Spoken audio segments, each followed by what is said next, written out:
The fascinating Meru people. 10 things you should know about them. The Meru people are northeastern Bantu group. There are 9 sub-tribes under the Meru people. They are Stuka, Ijembe, Iju, Imutini, Mutambi, Mumba, Imbi, Berka, and Tiajanya. These tribes have been separated from the Kikuyu and Embu far back 1956 in order to form the Meru people. The Meru people were subdivided into 4 adjoining districts in Eastern Province. They are Meru South, Meru Central, Meru Central, Meru North, and Tharaka. The Meru people are found in Kenya, a slope-fertile land. The name Meru signifies shining light. According to the Meru language, the Kiswahili has their own meaning for Meru as a dazzling shine. To know more about the Meru people, these are 10 fascinating things we need to know about them. Economic value. No one would be in doubt of the Meru people as described earlier, that they are virtually subsistence farmers. They cultivate crops like banana, cassava, millet, pumpkin, sorghum, sugarcane, and yam. The topography of the Meru location aided these crops' good yield. Tobacco, gourd, and myra, a stimulant, are also grown. They also excel in coffee, tea, and tea is boasting Kenya's economy. Their soil is good for planting rice. The farming helped the Meru people to export top-quality crops, which serve as a means where their basic income is generated. They also rear some domestic animals like cattle, goats, and sheep.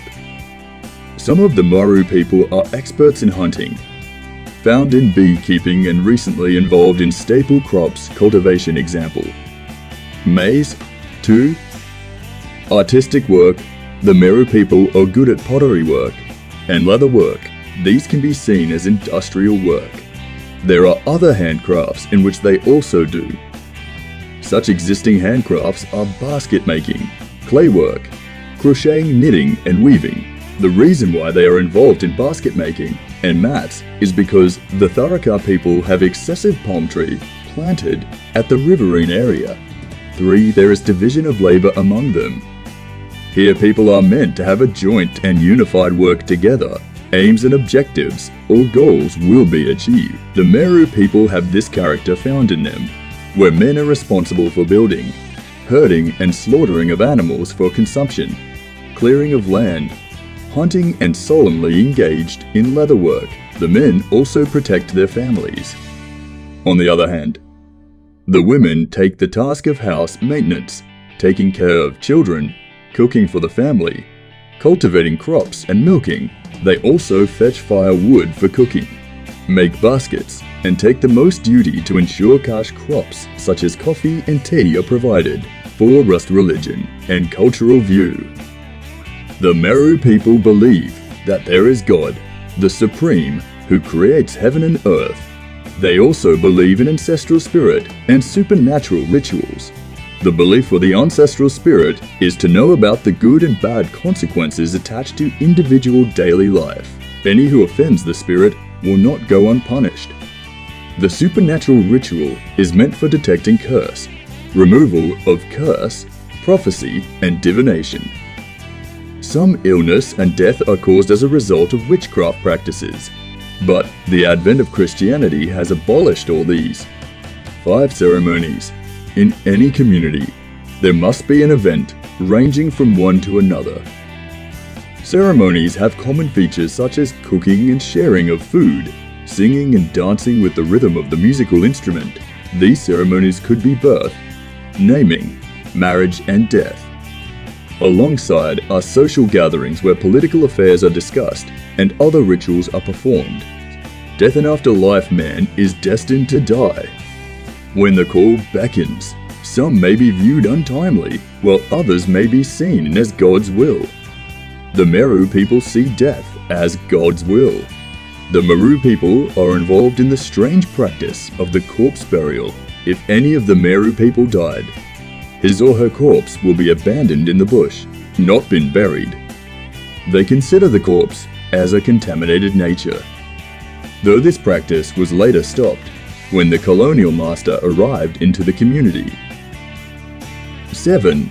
Inheritance. The Meru people practice an equal share of properties like land, livestock, and buildings.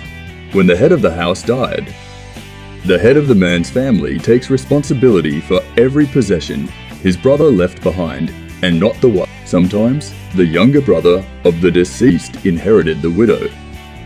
This practice wasn't found effective anymore because most women agitated and claimed their right to take possession through their sons. 8. The National Park.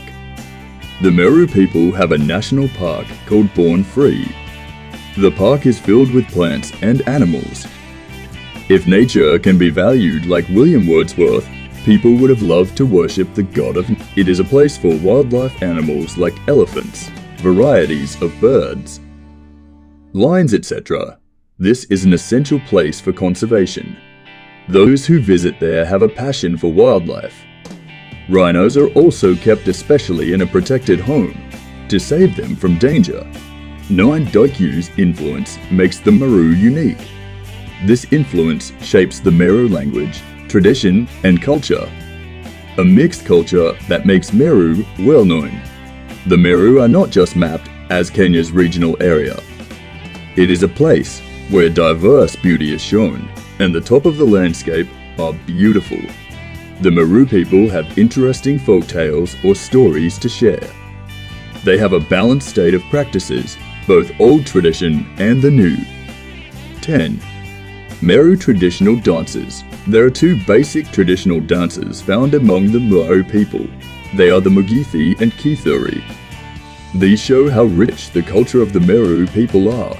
The dances are not meant for mere entertainment, but for culture and history to be preserved. In conclusion, the Meru people have displayed some unique culture that can be copied and practiced. Their location is actually a welcoming area, where crops are grown to avoid hunger and starvation. The natural environment of the Meru is a place one would ever choose to. Thanks for watching. Please do like and subscribe for more.